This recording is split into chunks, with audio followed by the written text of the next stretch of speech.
We are at the Festival of Colors show at San Diego Mesa College. We're right in front of the Mesa Commons building.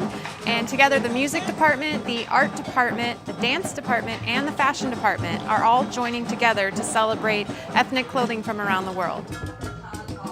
It's an opportunity for students, faculty, and staff to come together and celebrate our diversity, celebrate our similarities, and just learn from each other.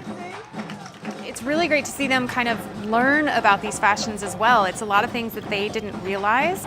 And then what's really wonderful is oftentimes we'll see them kind of be inspired by a motif or a specific silhouette, and they'll use that later on in a garment they might create for a class. So just to see that tradition carry on is really amazing. I love it. That was fun. It was awesome.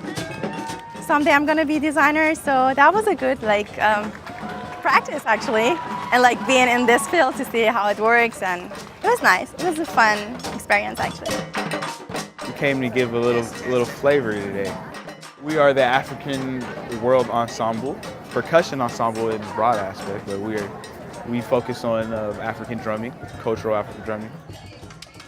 We were trying to keep it down in the background, but we were just giving it that heartbeat just to keep everything in the fluid motion.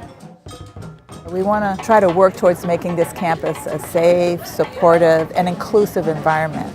So that includes understanding each other, understanding each other's cultures, celebrating ourselves, and having a good time. It increases the comfort level of students on campus, and that increases student success.